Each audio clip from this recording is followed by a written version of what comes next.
नमस्कार दोस्तों, ASB news India के डिजिटल पैनल, आपके अपने Facebook page, YouTube channel Amrish Baliyan पर आप सबका हार्दिक स्वागत है, अभिनंदन है।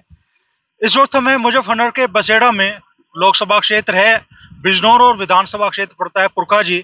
आज यहाँ जयंत चौधरी आ रहे हैं, एशियन गेम्स के जो मेडल लेकर आए हैं यहाँ के खिलाड़ी अर्जुन देसवाल, उनको सम्मानित करने के लिए जिले में आज 3 जगह जयंत चौधरी का कार्यक्रम है। तो क्या राष्ट्रीय लोकदल अब 2024 में युवाओं खिलाड़ियों के माध्यम से अपनी राजनीतिक जमीन को मजबूत करने की तैयारी कर रहा है? हमारे साथ इसी मुद्दे पर चर्चा करने के लिए मौजूद है पुरकाजी क्षेत्र के रेलडी विधायक अनिल कुमार जी और शामली जिले की थाना भवन विधानसभा सीट के विधायक अशरफ अली खान जी। तो विधायक जी, पहले तो किस तरह का आयोजन है, थोड़ा उस बारे में बता दीजिए। आयोजन जो ये आज है, इसमें हमारी पार्टी के राष्ट्रीय अध्यक्ष आदरणीय जयंत चौधरी जी मुख्य अतिथि के रूप में आ रहे हैं।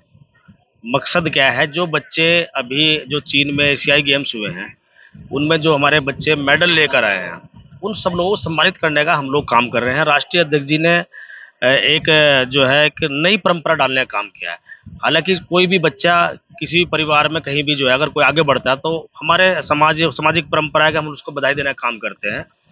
तो ऐसे ही बछड़ा गांव का एक हमारा बच्चा है अर्जुन देसवाल, जो कबड्डी क्षेत्र में गोल्ड मेडल जीत के आया है, और उसको सम्मान करने का एक ऐतिहासिक कार्यक्रम किया जा रहा है, जिसमें आदरणीय जयंत चौधरी जी शिरकत कर रहे हैं और उस बच्चे को, उसके परिवार को सम्मानित करने का काम करेंगे और एक समाज को एक नई सोच और नई प्रेरणा देने का काम करेंगे कि ये एक बहुत अच्छा प्लेटफॉर्म है आगे बढ़ने का, अपना नाम देश में रोशन करने का।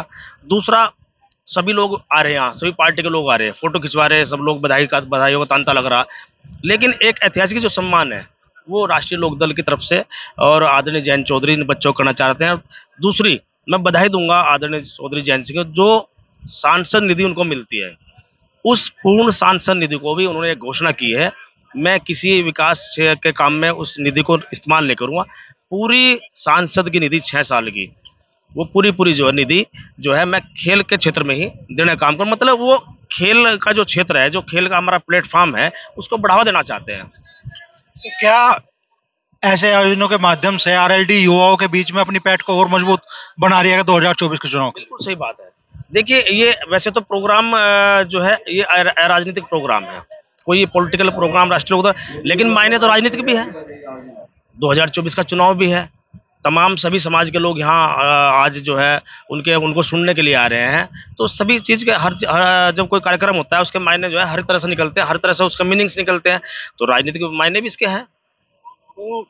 चूंकि लोकसभा क्षेत्र बिजनौर है, तो इस बार बिजनौर में किस तरह की हवा चल रही है, राजनीतिक हवा?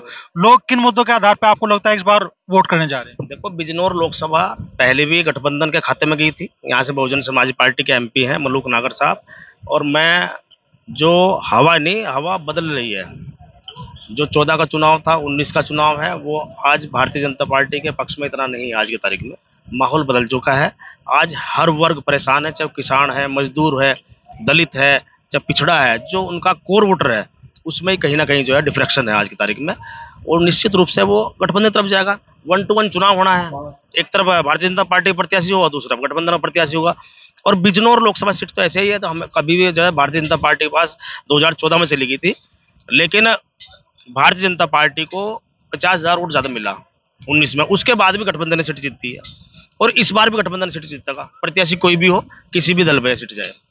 मलूक नागर, जिस तरीके से उनकी एक तरह से अनुपस्थिति रही है क्षेत्र में, लोगों के बीच में उनकी मौजूदगी उस तरीके से दिखाई नहीं दी जैसे कि उम्मीद थी, तो क्या इसका नुकसान भी गठबंधन को उठाना पड़ा, चूंकि गठबंधन के सांसद कह सकते हैं? देखो, सांसद का क्षेत्र एक तो बड़ा होता है, बहुत बड़ा क्षेत्र होता है, 800-900 हज़ार गाँव होते हैं। वैसे मलूक जी भी क्षेत्र में आते रहे थे, कम ज्यादा की शिकायत तो देखो चलती रहती है, लेकिन उन्होंने हमेशा जो है क्योंकि गठबंधन के प्रत्याशी रहे पहले, वो बसपा के, वैसे उन्होंने जो है क्षेत्र के कई मुद्दों को लोकसभा उठाने का काम किया है। तो लग रहा है कि अगर मलूक जी को दोबारा मौका मिला गठबंधन से, दोबारा मौका किसे मिलेगा? ये तो गठबंधन के लोग थे, बहुजन समाज पार्टी तो अभी गठबंधन में नहीं है, गठबंधन तो सपा का लोकदल का है। तो अब तो ये दोनों लोग तय करेंगे। कल को बहुजन समाज पार्टी गठबंधन में आ जाती है तब क्या होगा, वो तो भविष्य की बात है।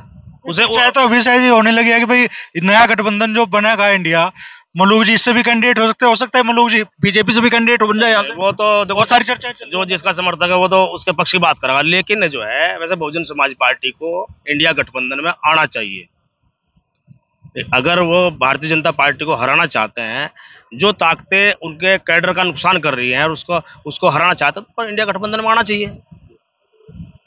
उसके बाद सीटों के बंटवारे होंगे जैसे वो। बिजनौर लोकसभा क्षेत्र की जनता एक बड़े इस बार मैं जैसा इलाके में जा रहे हैं लोगों से बात हो रही है, एक बड़ा मुद्दा बन रहा है कि अब तक जो भी पिछले पहले चाहे कौर भातेंद्र हो फिर मलूक नागर हो, जो सांसद बने वो पहले तो जनता के बीच में नहीं आए और क्षेत्र से बाहर के सांसद चुने जा रहे हैं।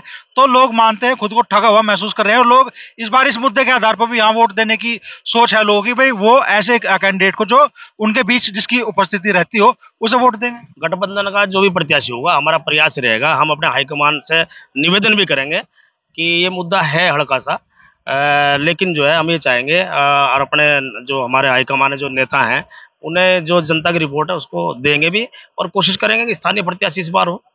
अनिल कुमार भी बिजनौर लोकसभा सीट से प्रत्याशी हो सकते नहीं हैं। जी, मैं 2029 में करूँगा कोशिश, 2029 में जब नए परिसीमन की नई सीट बनेगी। हाँ ना, 24 के प्रत्याशी नहीं। 24 में लड़ाएंगे, जिसको पार्टी लड़ाएंगे उसको दम खम से लड़ाएंगे और जिता के आदरणीय जयंत चौधरी की झोली में डाल लेंगे। तो गठबंधन से कौन कौन से बड़े चेहरे हैं जिन्हें यहाँ प्रत्याशी बनाए जाने की संभावना है? नहीं देखो, अब इस वैसे मैं तो कुछ नहीं कह सकता। देखो कौन कौन लोग टिकट मांग रहे हैं, भाई जो मौजूदा सांसद है वो टिकट जिस पार्टी में है वो वहाँ से मांगेगा। बाकी राष्ट्रीय लोकदल में कौन कौन टिकट अभी तो कोई सामने नहीं आ रही है ऐसी बात। चंदन चौहान जी की चर्चा चल रही है का? चंदन चौहान जी भी अच्छे प्रत्याशी है, मानना में तो क्या दिक्कत है।